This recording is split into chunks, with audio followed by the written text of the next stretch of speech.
예수님은 산에서 내려오셔서 나병 환자를 고쳐주셨으며 가버나움으로 가신 이후에 백부장의 하인을 고쳐주셨습니다. 그리고 베드로의 집으로 가셨습니다. 베드로의 집에 가보니 그의 장모가 와 있는데 열병으로 몹시 고생하고 있었습니다. 같은 내용으로 마가복음 1장과 누가복음 4장을 보면 다른 제자들도 같이 간 것을 볼 수 있습니다. 마가복음 1장에서는 사람들이 예수님께 나와서 장모의 병을 고쳐주시기를 간구하는 것을 볼 수 있습니다. 예수님은 그 장모의 손을 만지시고 일으키시면서 고쳐주셨다. 이렇게 오늘 본 말씀에 기록되어 있습니다. 병고침을 받은 장모는 즉시 일어나서 예수님께 수종들었습니다. 예수님은 남자나 여자나 주인이나 종이나 이스라엘 사람이나 이방인이나 차별하지 않으셨습니다. 예수님은 나병 환자를 고쳐주셨습니다. 그는 유대인이었습니다. 또한 예수님은 백부장의 요구를 들어주셨습니다. 그는 이방인이었습니다.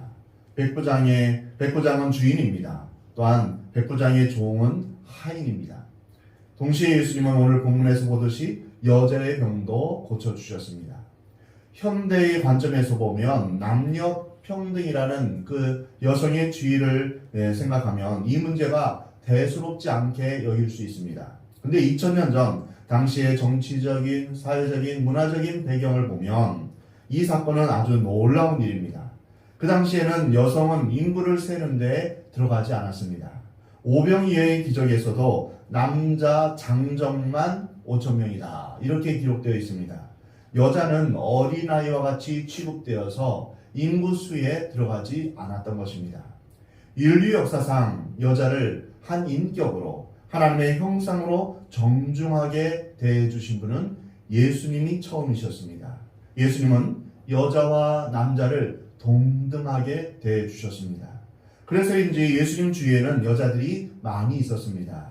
7 귀신 들렸던 막달라 마리아, 나사로의 누이인 마르다와 마리아, 그리고 예수님의 어머니, 그리고 오늘 본문에 베드로의 장모 등 많은 여자들이 있었습니다.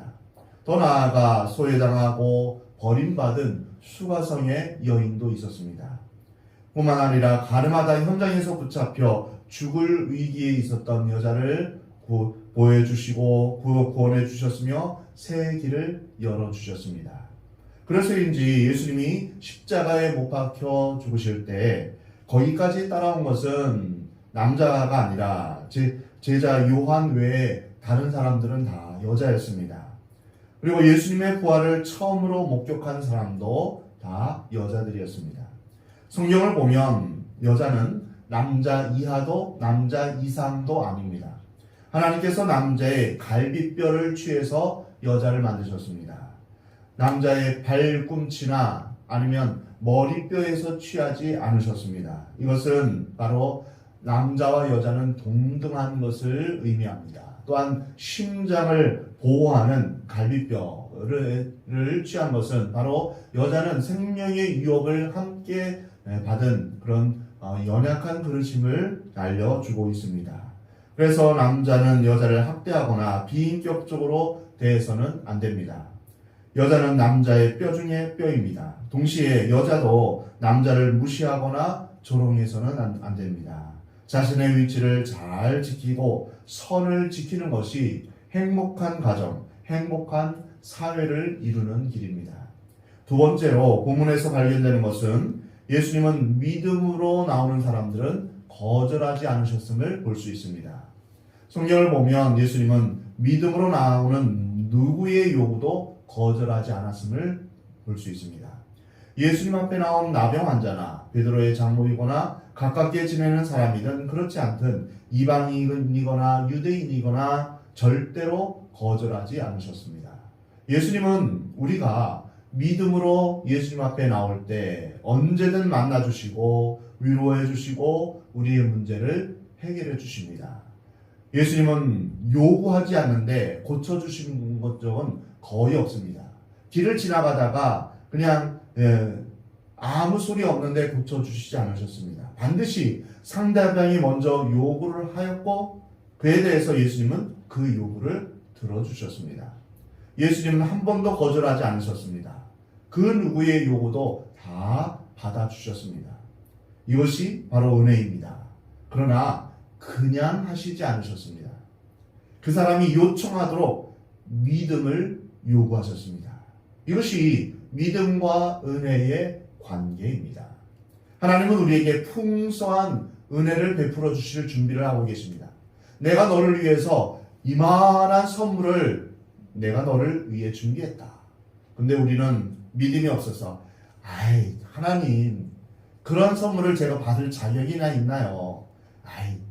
됐어요 하면서 그걸 믿지 않으면 그 선물이 내 것이 될까요? 안 될까요? 되지 않습니다. 하나님이 얼마나 큰 은혜를 주셨는지 그것을 믿음으로 우리가 요청하고 요구할 때 우리가 그 은혜를 받을 수 있는 것입니다. 그 은혜의 자리에 들어오는 사람은 믿음으로 요구하는 사람, 요청하는 사람, 기도하는 사람만이 그 은혜를 우리가 누릴 수 있는 것입니다. 하나님의 풍성한 은혜는 믿음을 통해 기도를 통해 누릴 수 있는 것입니다. 야고보서 4장에 보면 너희가 얻지 못하면 구하지 않기 때문이다 라고 말씀하십니다. 믿음으로 요구하는 사람에게 하나님은 응답해 주십니다. 우리에게 많은 문제가 있음을 우리 주님은 아십니다. 주님이 원하시는 것은 우리가 믿음으로 그 문제를 가지고나 구체적으로 기도하며 요구하는 것입니다. 마가복음 9장 22절에 보면 귀신 들린 자녀를 예수님의 제자들이 쫓아내지 못하자 그 아버지는 예수님 오셨을 때 이렇게 말합니다. 무엇을 하실 수 있거든 우리를 불쌍히 여기사 도와주옵소서. 이때 예수님은 이 요구를 그냥 들어주지 않으셨습니다. 이 아이에게서 귀신을 바로 내쫓아 주지 않으셨습니다. 이 아버지의 요구가 잘못된 것임을 지적하셨습니다. 23절 마가복음 9장 23절에 보면 할 수 있거든이 무슨 말이냐? 믿는 자에게는 능치 못할 일이 없느니라 라고 말씀하셨습니다. 저를 따라서 한번 해볼까요? 믿는 자에게는 능히 하지 못할 일이 없느니라. 아멘. 다시 한번 하겠습니다. 믿는 자에게는 능히 하지 못할 일이 없느니라. 아멘. 하나님은 이것을 우리에게 계속 강조해서 말씀하십니다. 아브라함에게도 나타나셔서 하나님은 능치 못할 일이 없다라고 말씀해 주셨습니다. 우리가 이것을 온전히 신뢰해야 됩니다. 내가 정말 믿고 기도했느냐 아니면 주님이 고쳐주실 것을 막연하게 기대했느냐 이것의 차이는 엄청난 것입니다. 이때 이 아버지는 내가 믿나이다 라고 소리쳤지만 사실 자신 안에 믿음이 없음을 깨달았습니다. 그래서 그는 나의 믿음 없는 것을 도와주소서 이렇게 말했습니다. 예수님은 지금 우리에게 무엇을 요구하실까요? 하실 수 있거든 이게 아니라 믿음으로 나와서 기도하며 간구하는 것입니다. 사랑하는 성도 여러분, 여러분의 문제를 가지고 전전긍긍 불안해하지 마시고 기도의 자리에 나오시기 바랍니다. 수요 기도회와 금요 기도회, 은혜의 자리, 기도의 자리에 나오시기 바랍니다. 여러 가지 일로 분주하고 바쁘고 피곤하겠지만 기도의 자리에 나오는 것만큼 더 시급한 것은 없습니다. 믿음으로 기도하며 응답받는 그러한 체험이 여러분들에게 있기를 주의 이름으로 축원합니다. 예수님이 우리에게 요구하시는 것은 믿음입니다. 하실 수 있거든이 아닙니다. 하나님은 믿는 자에게 능치 못함이 없음을 우리에게 말씀하십니다. 그래서 마지막 순간까지 믿음을 끝까지 요구하십니다. 여리고성을 돌 때 6바퀴 돌 때까지는 무너지지 않았습니다. 7바퀴 돌았을 때 그때서야 무너졌습니다. 나만 장군이 요단강에 6번 요단강에 들어갔을 때는 병이 낫지 않았습니다. 7번 들어갔다 나왔을 때 병이 나았던 것입니다. 엘리야가 무릎 꿇고 7번 때까지 기도할 때는 하나님께서 마지막 순간에 구름을 보여주셨습니다. 그리고 비를 내려주셨습니다. 하나님께서 우리에게 요구하시는 것은 끝까지 기다리는 온전한 믿음입니다. 상황이 중요한 것이 아닙니다. 상황이 불가능한지 가능한지 어려운지 쉬운지 그것은 중요한 게 아닙니다. 중요한 것은 바로 우리의 믿음입니다. 하나님은 전능하신 하나님이시다. 그리고 하나님은 나를 사랑하신다. 그리고 내가 기도하면 하나님께서 반드시 응답해 주신다 라는 믿음입니다. 하나님께서 하실 수 있다고 믿는 것입니다. 하나님께서 능치 못할 일이 없다는 것을 믿는 것입니다. 시편 121편에 내가 산을 향하여 눈을 들이라 나의 도움이 어디서 올까? 나의 도움은 천지를 지으신 여호와에게서로다. 여러분, 하늘을 보시며 산을 볼 때마다 여러분 누구를 발견할 수 있습니까? 바로 천지를 지으신 그 하나님을 우리가 깨달을 수 있습니다. 그리고 그 하나님이 나의 아버지가 되시며 나의 도움이 되어주시는 것을 여러분 믿으시 바랍니다. 나를 지으신 하나님, 또한 온 세계를 지으신 하나님은 능치 못하신 하나님입니다. 아브라함은 불가능한 상황 가운데서 하나님의 말씀을 듣고 믿었습니다. 이 믿음을 그의 의로 여기셨다라고 말씀하십니다. 빌립보서 4장 13절에 내게 능력 주시는 자 안에서 내가 모든 것을 할 수 있느니라 라고 말씀하십니다. 우리의 기도 가운데 하나님 아버지께서 아주 곤란해 하시는 그런 기도가 있습니다. 하나님 다 알아서 해주세요. 이런 기도입니다. 이것은 순종도 아니고 하나님께 맡기는 것도 아닙니다. 믿음을 가장한 게으름입니다. 책임 회피일 수 있기 때문입니다. 예를 들어서 어떤 사람에게 얼마나 주면 되겠냐라고 물으면 알아서 주세요 라고 말하는 것처럼 어려운 것은 없습니다. 이런 사람일수록 적게 주면 불평이 많습니다. 자기 마음에는 이미 계산이 되어 있습니다. 이 정도는 돼야 되지 않겠어? 근데 밖으로 표현을 하지 않습니다. 이것은 사람을 불편하게 하는 것입니다. 하나님께 나아갈 때는 우리가 믿음으로 나아가야 됩니다. 그리고 구체적으로 정확하게 요구해야 됩니다.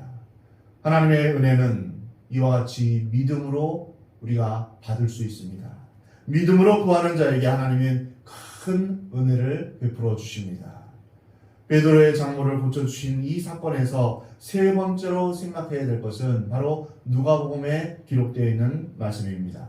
마태복음을 본문에서는 예수님이 손을 만지셔서 고쳐주셨다라고 하셨는데 누가복음에서는 열병을 꾸짖으시사 그 병이 떠나갔다 그리고 그 병이 나았다라고 기록되어 있습니다. 예수님이 병을 고쳐주실 때는 어떨 때는 그냥 능력으로 고쳐주시고 어떨 때는 꾸짖으셨습니다. 왜 꾸짖으셨을까요? 꾸짖는 것은 인격에 대한 행위입니다. 예를 들어서 이 탁자를 향하여서 또한 컵을 향하여서 꾸짖지는 않습니다. 어떤 대상을 향하여서 꾸짖습니다. 베드로의 장모의 병을 꾸짖으셨다는 것은 병 자체에 문제가 있는 것이 아니라 병을 통해 시험하는 사탄의 세력이 있음을 예수님은 아셨던 것입니다. 이와 비슷하게 예수님은 바다를 꾸짖으셨습니다. 바다가 무슨 죄가 있습니까? 바다를 꾸짖으신 것은 풍랑이 일게 함으로 제자를 위기에 빠뜨리는 그런 사탄의 세력을 보셨기 때문입니다. 병에는 두 가지가 있습니다. 병균에 의해 또는 잘못된 식습관이나 잘못된 자세에 의해서 자연적인 것에 의해서 발생되는 것입니다. 또 하나는 사탄이 역사하여 괴롭힐 때가 있습니다. 이때는 아무리 약을 써도 소용이 없습니다. 사탄을 꾸짖어야 합니다. 예수님의 이름으로 결박하고 쫓아내야 합니다. 예수님께서 베드로의 장모의 열병을 꾸짖으신 것은 그 뒤에 귀신의 역사가 있기 때문입니다. 귀신에게 없다는 것은 꾸짖고 예수님의 이름으로 쫓아내야 합니다. 왜냐하면 사탄은 지금도 우리에게 여러 가지 방법으로 괴롭히고 있기 때문입니다. 질병을 통해서, 사업의 실패를 통해서, 어떤 사람은 인간관계를 통해서 마귀의 공격을 받을 수 있기 때문입니다. 그래서 우리는 시시때때로 우리는 영적 전쟁을 치러야 됩니다. 음란의 영아 떠나갈지어다. 모든 의심의 영아 예수 그리스도 이름으로 떠나갈지어다. 모든 미움의 영아 예수 그리스도 이름으로 떠나갈지어다. 이렇게 우리가 영적 전쟁을 계속 치러야 됩니다. 이럴 때는 또한 회개하고 주님 앞에 나와 무릎을 꿇으며 하나님의 도우심을 구해야 됩니다. 그러나 단순한 질병은 약을 먹고 고칠 수 있습니다. 우리는 이것을 구별해낼 수 있어야 됩니다. 사탄은 지금도 택하신 자라 할지라도 집어삼키려 하고 밀가부르듯 우리를 까불어서 시험에 들게 합니다. 그러므로 우리는 사탄을 대적해야 합니다. 절대로 타협해서는 안 됩니다. 특히 예배의 자리에 게으르게 하고 기도의 자리에 가지 않게 하려고 하고 미워하게 하고 사랑하지 않게 하고 의심하게 하고 우울하게 만들고 또한 불안하게 만드는 것, 이것은 사탄의 역사입니다. 그래서 우리는 이럴 때마다 우리는 대적해야 됩니다. 마귀를 공격해야 합니다. 쫓아내야 합니다. 내 안에 미워하게 하는 것, 시기와 질투를 일으키는 것, 음란한 생각을 하게 하는 것, 모든 죄의 유혹을 통해서 마귀는 역사합니다. 여기서 우리는 두 가지 태도를 경계해야 됩니다. 첫 번째는 모든 것을 사탄의 역사로 해석해서 인간의 죄와 실수까지 합리화하는 것입니다. 감기조차도 이건 마귀가 하는 거다 이렇게 말하는 것, 이것은 위험한 것입니다.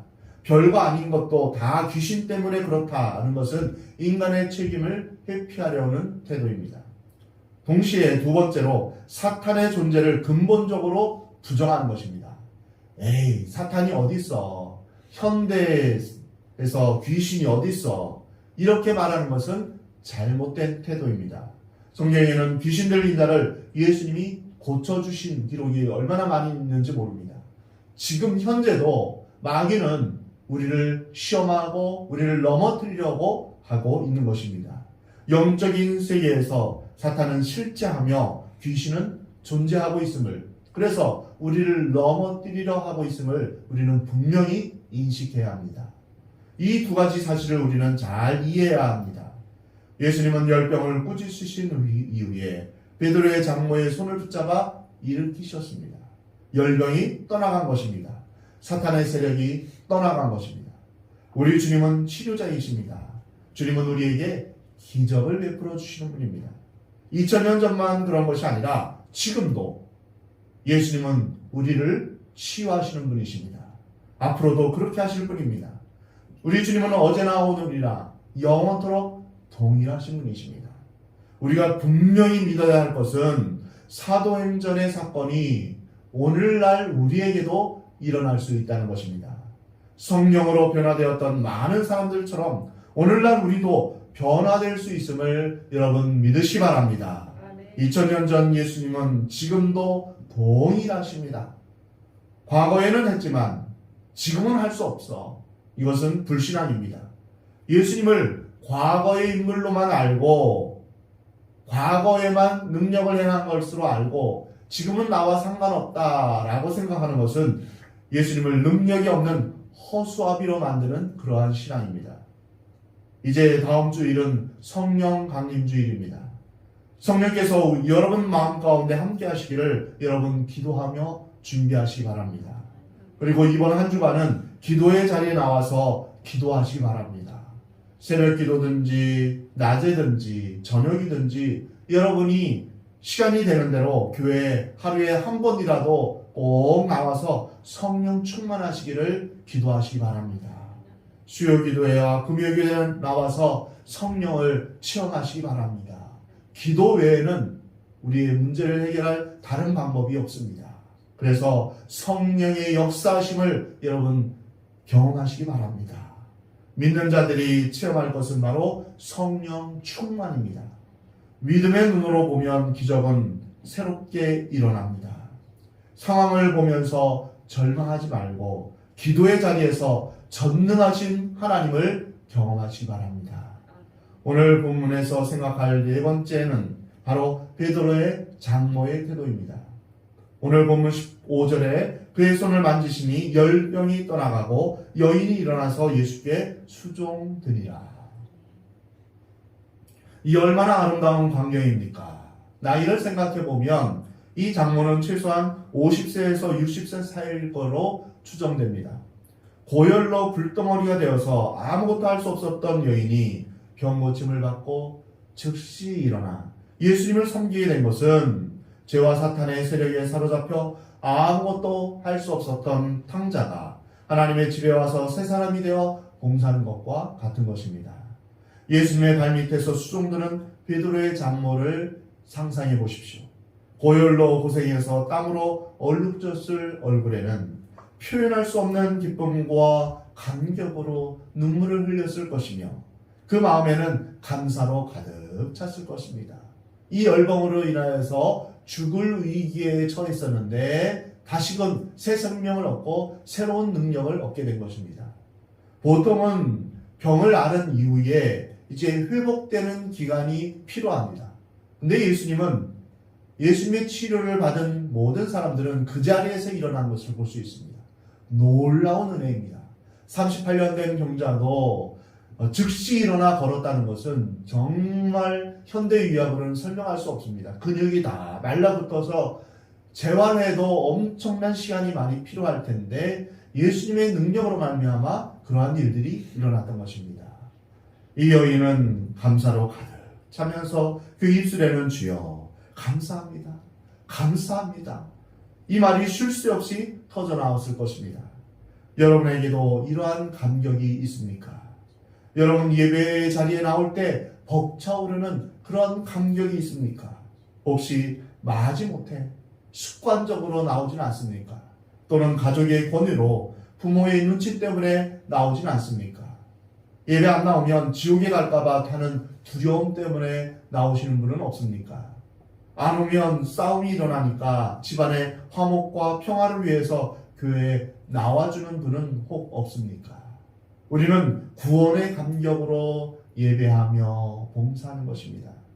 죄와 사망의 권세에 매여서 본질상 진노의 자녀이었던 지옥에 갈 수밖에 없었던 그런 우리를 구원하신 그 크고 놀라우신 하나님의 은혜를 생각하면 하늘을 두루마리 삼고 바다를 먹물 삼아서 그 사랑을 기록하려고 해도 다 기록하지 못할 것입니다. 베드로의 장모에게는 이러한 감격이 있었습니다. 이것이 바로 우리 그리스도인들의 모습입니다. 이것이 없다면 우리는 불쌍한 사람입니다. 마지못해 의무적으로 그저 주일이 되니까 꾸역꾸역 교회 나와서 그냥 예배 드리는 것은 참으로 불쌍한 것입니다. 우리는 매일 매 순간마다 주님의 사랑과 기적을 보면서 감사해야 됩니다. 육신의 아픔을 겪다가 회복한 분들의 이야기를 들으면 우리가 숨을 쉴 수 있는 것도 감사해요. 우리가 먹을 수 있는 것도 감사이며 제대로 소화하고 배설할 수 있는 것도 엄청난 감사입니다. 며칠 전에 이제 수술을 받고 회복하는 중에 이제 오줌을 누를 수 있다는 것이 얼마나 큰 은혜인지 모르겠다고 그렇게 고백하는 한 목사님을 이제 그 간증을 들었습니다. 우리의 모든 것이 다 하나님 앞에서 은혜입니다. 우리는 매일 매 순간 우리에게 일어나는 기적을 발견할 수 있는 것입니다. 죽은 자가 살아나는 기적이 아니더라도 집이 한 채였다가 두 채가 되는 것이 아니라도 좋습니다. 병이 안 나아도 좋습니다. 예수님이 내 마음 가운데 들어오신 것이 이것이 기적입니다. 내가 하나님 자녀 된 것 이것이 기적입니다. 내가 예수님을 믿고 하나님의 백성이 되었다는 것 이것이 기적 중에 기적입니다. 내 생각이 이렇게 바뀐 것도 기적입니다. 내가 이 교회에 이 자리에 앉아 있는 것도 기적입니다. 나 같은 죄인 살리신 그 은혜는 정말 놀랍고 놀랍습니다.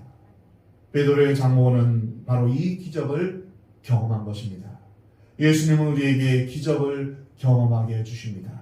우리의 처지와 형편에 맞는 기적을 순간순간 베풀어 주십니다. 각자의 직업과 환경에서 순간순간 베푸시는 기적이 있을 것입니다.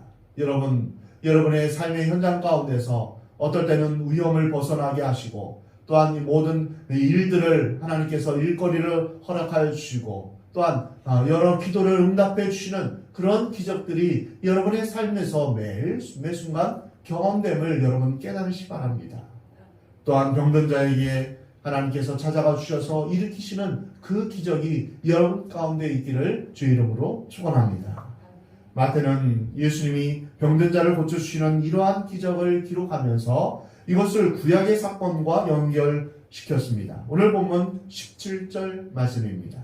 병든 자들을 다 고치시니 이는 선지자 이사야를 통하여 하신 말씀에 우리의 연약한 것을 친히 담당하시고 병을 짊어지셨도다 함을 이루려 함이니라.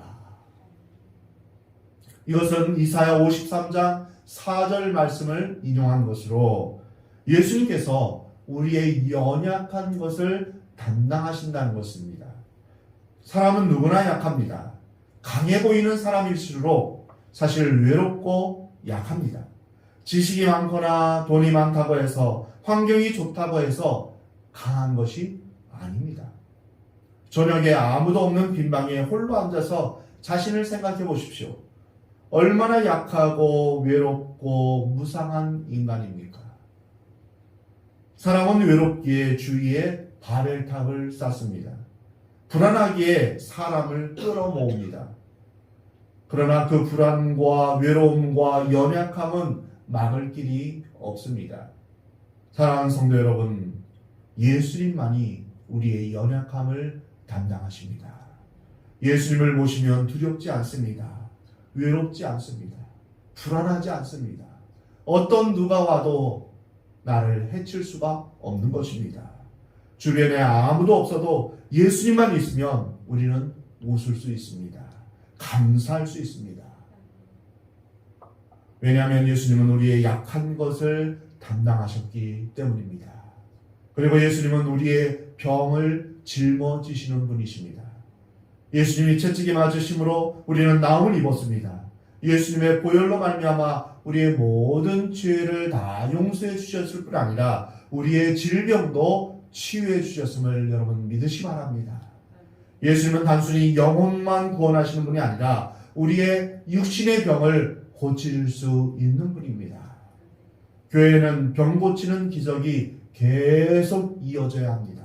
그것이 성경적입니다. 귀신이 쫓겨나가야 합니다. 이것이 바로 예수님을 모신 사람의 특징입니다.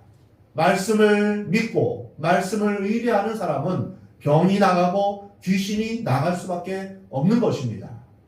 죄 지은 사람은 수갑을 차고 포승줄로 묶인 것과 마찬가지입니다. 아무리 힘이 있고 능력이 있어도 묶어놓으면 꼼짝 못합니다. 귀신이 우리를 이렇게 묶어놓은 것입니다. 힘이 있어도 힘을 못 씁니다. 착한 일을 하고 싶어도 할 수가 없습니다. 음란과 더러운 생각으로 가득 차게 됩니다. 내가 하고 싶어도 하지 못하게 됩니다. 죄수의 몸같이 귀신에게 억압된 상태입니다. 자신의 의지대로 못합니다. 담배를 끊고 싶고 술을 끊고 싶어도 끊을 수 없습니다. 나쁜 습관이 끊어지지 않습니다.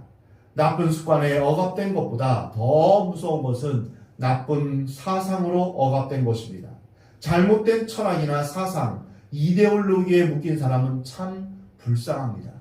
거기에 얽매여서 평생 그 사상의 노예가 되어 하나님을 발견하지 못하고 끌려다니다가 인생을 비참하게 마치는 것입니다.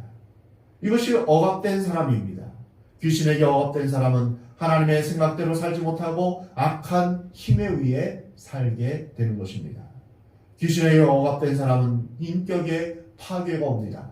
우울증에 빠지기 쉽고 절망감에 빠져 자신을 죽이거나 또한 다른 사람을 죽이기에 이릅니다. 오늘 본문 16절에서 예수님은 말씀으로 귀신을 쫓아내었다라고 말씀하고 있습니다. 오늘 이 시대를 바로잡을 수 있는 것은 바로 하나님의 말씀입니다. 교회는 세상적인 방법으로 세상을 대해서는 안 됩니다. 나를 해하려고 하는 사람에게 우리는 같은 방법으로 폭력을 써서는 안 됩니다. 사랑으로 대해야 됩니다. 기독교는 어떤 이유든지 집단적인 행동으로 힘을 과시해서는 안 됩니다. 집단적인 행동보다는 기도의 능력을 믿어야 합니다. 성령의 역사하심을 의지해야 합니다. 예수님은 우리를 새롭게 하시는 분이십니다. 우리의 가정과 사회를 고치실 수 있는 유일한 분이십니다. 사랑하는 성도 여러분, 오늘 예수님 안에서 여러분 모두 치유되는 그런 역사가 있기를 우리 주님은 원하십니다. 성도 여러분 모두 믿음으로 예수님을 만나고 예수님 안에서 새로워지는 은혜가 여러분 가운데 있기를 우리 주님은 원하십니다.